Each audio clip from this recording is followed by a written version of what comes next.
चित्र में हम देख सकते हैं कि रामदीन और उसकी पत्नी अपने चारों बेटों को बुलाकर समझाते हैं कि वे दोनों अभी वृद्ध हो चुके हैं, इसलिए वे तीर्थ यात्रा पर जाना चाहते हैं। अगर आपको आगे किसी चीज़ की ज़रूरत पड़ी तो मैंने खेतों में धन छिपा कर रखा हुआ है, वह निकाल लेना। इस प्रकार वे दोनों चारों बच्चों को समझाते हैं और तीर्थ यात्रा पर जाने की तैयारी करते हैं। रामदीन के जाने के बाद कुछ दिनों तक तो सब कुछ साधारण चलता रहा, पर उसके बाद पास का धन और घर का धान्य समाप्त होने लगा। जब रामदीन और उसकी पत्नी तीर्थ यात्रा पर चले जाते हैं तो चारों बेटे आराम से जीवन जीते हैं, लेकिन कुछ दिनों के बाद उनके पास जो धन यानी संपत्ति थी और धान्य यानी अनाज था वह समाप्त होने लगा, मतलब खत्म होने लगा। अब चारों भाइयों को चिंता हुई। तभी चारों भाइयों को क्या चिंता हुई कि जब हमारे पास का धन और धान्य खत्म हो जाएगा तो हम आगे क्या खाएंगे और कैसे जिएंगे। उन्हें अपने पिताजी की कही बात याद आ गई कि ज़रूरत पड़ने पर खेत में गड़ा धन निकाल लेना। तभी उन चारों को यह बात याद आती है कि पिताजी ने तीर्थ यात्रा पर जाते समय उनसे कहा था कि मैंने खेतों में धन गाड़ कर रखा हुआ है, अगर आप लोगों को ज़रूरत यानी आवश्यकता पड़ी तो आप ले सकते हो। उन्होंने रात के समय खेत की खुदाई का काम आरंभ किया। जैसे ही उनको यह बात याद आई, उन्होंने रात से ही खेत को खोदने का काम शुरू कर दिया। आरंभ करना मतलब शुरू करना। इस चित्र में हम देख सकते हैं कि हरिनाथ और उसकी पत्नी तीर्थ यात्रा जाने के कुछ ही दिनों बाद उन चारों बेटों के पास जो अनाज था यानी धान्य था वह खत्म होने आ गया था, इसलिए वे बहुत ही चिंतित थे। वे 2-3 रातें खेत को खोदते रहे, पर कहीं भी उन्हें गड़ा हुआ धन नहीं मिला। उन्होंने 2-3 रातों तक खेत को खोदने का काम किया, लेकिन उन्हें उस खेत में कोई भी धन नहीं मिला। रात भर के परिश्रम से वे बहुत थक गए थे और रात भर मेहनत करके खेतों में काम करके खोद के वे बहुत थक गए थे। जब सुबह बहुत निराश और हताश होकर वे चारों अपने घर लौट रहे थे, तभी रामदीन के परम मित्र हरिनाथ ने पूछा। जब वे रात को काम करके निराश और हताश यानी दुखी होकर अपने घर लौट रहे थे, तभी उनके पिताजी के मित्र जिनका नाम था हरिनाथ, उन्होंने उन चारों से पूछा। क्या पूछा सुनो, तुम सब थके हुए क्यों हो? उन्होंने क्या प्रश्न किया चारों को कि तुम चारों इतने थके हुए क्यों हो? कारण जानने के बाद हरिनाथ ने उन चारों को सलाह देते हुए कहा। जब उन चारों ने कहा कि वे क्यों थके हुए हैं, यह कारण सुनकर उन चारों को हरिनाथ ने एक सलाह दी। और वह कौन सी सलाह दी आगे सुनो।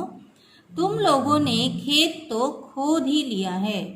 तब हरिनाथ उन्हें क्या कहते हैं कि अभी तुम चारों ने खेत तो खोद ही लिया है, अब उसमें बीज बो दो।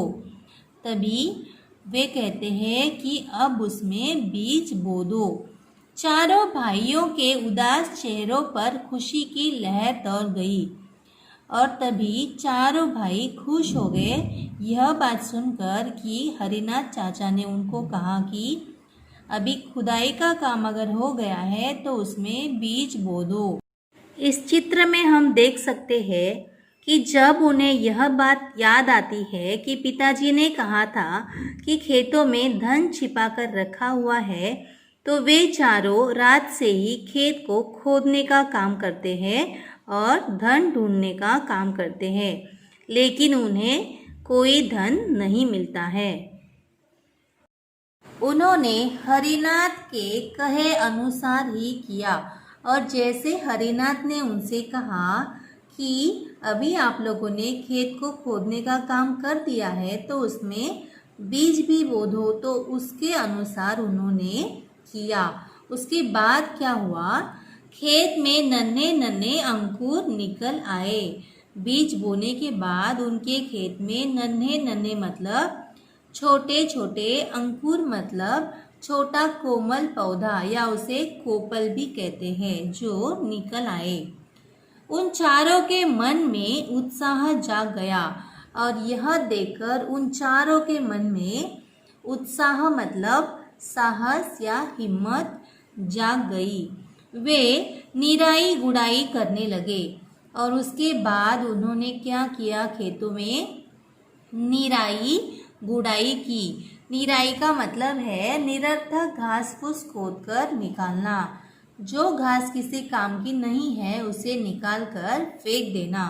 और गुड़ाई का मतलब है मिट्टी खोद कर भुरभुरी करना।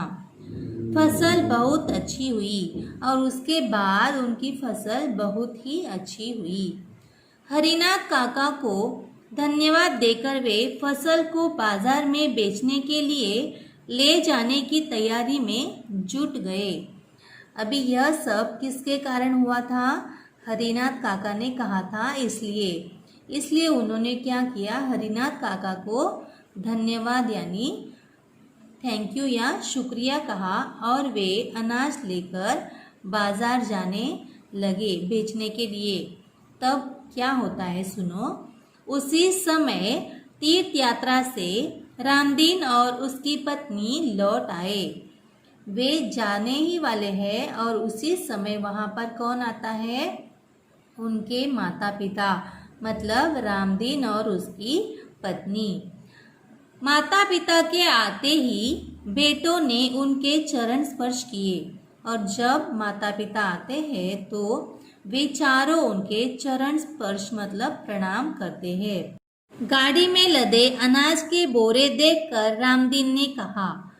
जब रामदीन गाड़ी में रखे हुए अनाज के बोरे को देखता है और चारों को कहता है कि अब तुम्हें खेत में गड़े धन का राज यानी रहस्य या छिपी हुई बात समझ में आ गया होगा।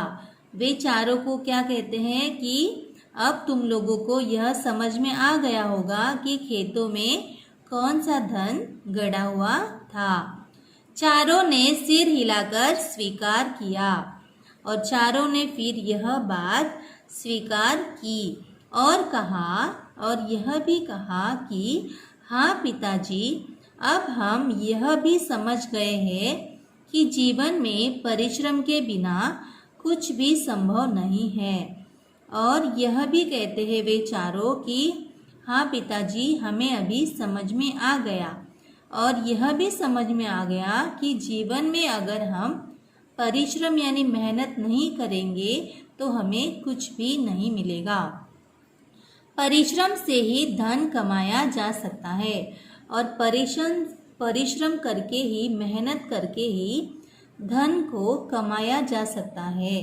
और हमें अगर कोई भी चीज़ चाहिए तो उसके लिए हमें परिश्रम करना पड़ता है। बिना परिश्रम के कोई भी चीज़ नहीं मिलती है। गड़ा धन इस पाठ से हमें यह सीख मिलती है कि जीवन में परिश्रम का बड़ा महत्व है। परिश्रम से ही किसान अनाज पैदा करता है। मेहनत करके ही मजदूर को मजदूरी मिलती है। मेहनत यानी परिश्रम करके ही सब अपना गुजारा करते हैं और पेट पालते हैं। परिश्रम के बिना दुनिया में किसी को कुछ नहीं मिलता है। इसलिए परिश्रम करने से कभी भी जी नहीं चुराना चाहिए। हमें हमेशा मेहनत करते रहना चाहिए। अगर हम मेहनत करेंगे तो सफल और सुखी रहेंगे।